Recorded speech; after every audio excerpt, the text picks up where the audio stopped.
সুপ্রিয় শিক্ষার্থী, আমাদের মাঝে অনেকের একটা প্রশ্ন থাকে যে আমাদের রাতে পড়া ভালো নাকি দিনে পড়া ভালো।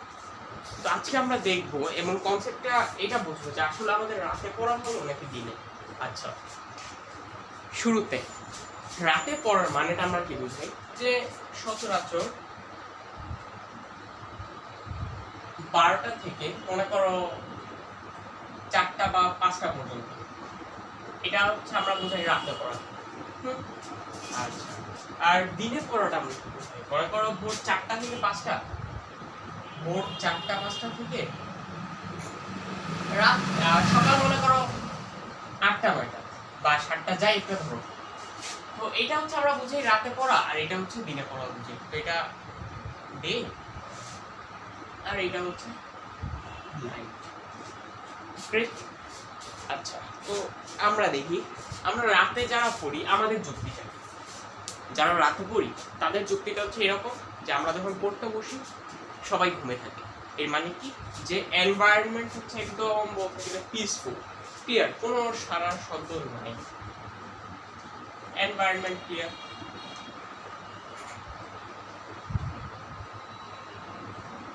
ক্লিয়ার। আচ্ছা, রাতে পড়ার সময় তুমি যদি দেখো ঘুম থেকে ওঠার পর ওই টাইমে ম্যাক্সিমাম মানুষই ঘুমে থাকে, ওই যে 4টা 5টার দিকে বা 8টা 9টার দিকেও অনেকে প্রায় পুরোপুরিভাবে ওই সারা শব্দটা বা ওইভাবে পুরো এলাকাটা জেগে ওঠে। তো এখানে বলতে গেলে এনভায়রনমেন্ট ক্লিয়ার। আচ্ছা,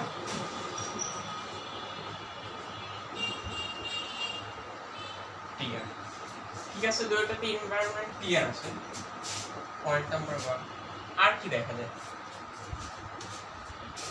আরেকটা হচ্ছে কি যে তোমার দিনে পড়ার সময় ব্রেইন ক্লিয়ার থাকে বা ফ্রেশ মাইন্ড থাকে।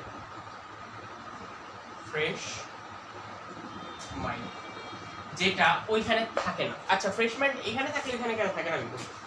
তুমি যখন ভোরের বেলায় উঠে মানে পড়বা, তুমি তো আগে ঘুম থাকবা, ঘুম থেকে উঠে পড়বা, তো ঘুমানোর মাধ্যমে কি হয়, তোমার ব্রেইনটা একদম ক্লিয়ার থাকে। সারাদিনের যত চিন্তা ভাবনা যা আছে ব্রেইন ক্লিয়ার। ব্রেইন এখন তোমার পড়ায় 100% কনসেন্ট্রেট করতে পারবে। তো এখানে একটা পজিটিভ সাইড, কনসেন্ট্রেশন 100%। কনসেন্ট্রেশন 100%, যেটা এখানে কনসেন্ট্রেশন 100% না। তো কনসেন্ট্রেশন 100% না,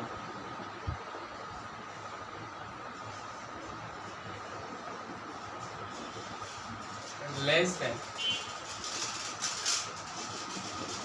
100%, ঠিক আছে। আচ্ছা, তো এটা হচ্ছে পার্থক্য। আর কি পার্থক্য আছে? কনসেন্ট্রেশন থাকে আমাদের এইটা, ওইটা থাকে। ও হ্যাঁ, আরেকটা কথা, ফুললি ফোকাস করা যায় না। আরেকটা এখানে যেটা তোমার একটা স্লিপি মুড চলে আসে বডিতে, স্লিপি মুড, যে আমি ঘুমাবো ঘুমাবো এই জিনিসটা চলে আসে। যখনই তুমি সকালে রাতের বেলা পড়বা, তোমার মনে একটা থাকবে দেখি গিয়ে কবে আমি পড়া শেষ করে ঘুমাবো, কবে এই পড়াটা শেষ হবে। তো একটা আলসেমি চলে আসে যে না, পড়াটা আমার তাড়াতাড়ি শেষ করা হবে। তো অনেক সময় দেখা যায় যে কি অনেকে বুঝে শেষ করে, অনেকে না বুঝে কোনো মতো শেষ করলে গেছে। তো এইটা একটা। কিন্তু সকালবেলায় কি হয়, ফ্রেশ মাইন্ড সবই, তোমার ব্রেন 100% ফোকাস করতে পারতেছে।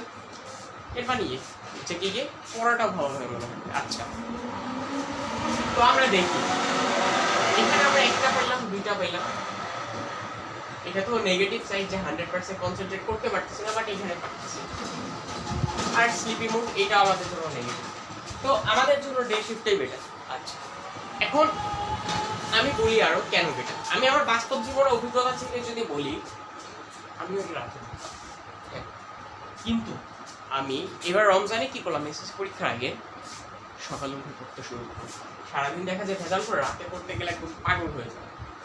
কারণ এর মাঝে ছিল আবার স্কুলে মডেল টেস্ট এক্সাম। তো দেখলাম কি যদি আমি সাহরির পরে ঘুমাই তো আমার এক্সাম শেষ। তখন আমি চিন্তা কি করলাম, আমি এবার সাহরির আগ পর্যন্ত ঘুমাই, দেন আমি উঠে পড়তে থাকি, পড়তে পড়তে পড়তে পড়তে তারপর আর যেদিন গ্যাপ থাকতো, মনে করো শুক্রবার শনিবার, ওই দিন কী করতাম, পড়াটাকে শেষ করে দেন ঘুমিয়ে পড়তাম।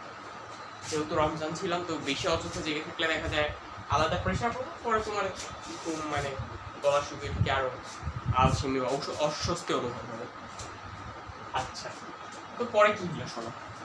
আমি একটা জিনিস নোটিস করলাম, রমজানের আগে সন্ধ্যাবেলায় যে আমি পড়াগুলো কমপ্লিট করতে 6-7 ঘন্টা 8-9 ঘন্টায় আমি কমপ্লিট করতে পারতাম না। আনবিলিভেবল বলে ভাবে যে পড়াটা ধরো আমার কমপ্লিট করতে লাগলো 8 থেকে 9 ইয়ার্স, তাও পুরোপুরিভাবে কমপ্লিট করা যাইতো না। সেইটাকে আমি সকালবেলা উঠে 2 থেকে 3 ঘন্টা ইয়ে করে ফেলছি। একদম ইন্টারেস্টিং। অনেকে এটা বিলিভ নাও করতে পারো যে কাজ 8 থেকে 9 ঘন্টা, মানে ওই কাজটাকে তার 3 থেকে 4 গুণ সময়, মানে কম সময় কিভাবে করে ফেললাম। যেটা বাস্তব। এই কারণটা কি আমি তখন রিয়েলাইজ করতে পারছি। আমি কখনো বিলিভ করতাম না টিচারদের কথায় যে সকালে উঠে পড়ো, বা অনেকেই বলতো যে এটা কার্যকর হয়, আমি এটা কখনো বিলিভ করিনি। কিন্তু পরিস্থিতি শিখানো যখন আমি এটা করলাম না, আমার কাছে এর থেকে বেস্ট টাইম কখনো মনে হয়নি। কারণটা কি দেখো, সকালবেলা ম্যাক্সিমাম মানুষ ঘুমে থাকে, আশেপাশে কোনো ডিস্টার্ব নেই। তারপরে তুমি ঘুম থেকে উঠছো, তোমার ব্রেন ফ্রেশ আছে। তোমার ব্রেন ফ্রেশ মানে কি, তোমার ব্রেনে অন্য কোনো চিন্তা নাই, তুমি ফ্রেশ মাইন্ডে করতে পারতেছো, তুমি যেটাই করতেছো মনে থাকতেছো। তোমার কেন এটা কার্যকর হবে? আমি এই জন্য বলি যে সকালে উঠে পড়ো। তো আশা করি আমরা বুঝতে পারছি যে সকালে উঠে পড়াটা আমাদের একটু কতটুকু জরুরি। এবং ক্লাস যারা 6-7-এ বা 5-6-এ আছো, তাদের জন্য একটা সাজেশন কি জানো, আমাদের অনেকেই আছে যে সন্ধ্যাবেলা পড়তে ইচ্ছা করে না, যে 3-4 ঘন্টা পরে কী করবো। আমি তোমাদের জন্য একটা সাজেশন দিই, তোমরা যদি কষ্ট করে এই 4টার দিকে উঠে যদি 5টা-6টা পর্যন্ত পড়তে পারো, সারাদিন আর বই ছড়ায় তার বলো, এটা আমি গ্যারান্টি দিতে পারি। কারণ এতটা কার্যকর পড়ো, আর তোমাদের পড়া তো অনেক কম।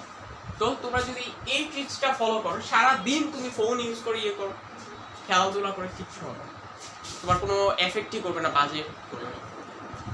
তোমরা চাইলে এই মেথডটা ইউজ করতে পারো। তো আমাদের ফাইনাল ডিসিশন হচ্ছে যে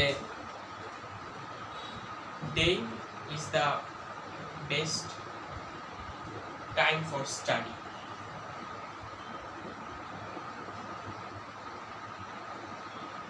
তো আজকের ক্লাস এতটুকুই। সকলকে ধন্যবাদ জানি। এখানে আমি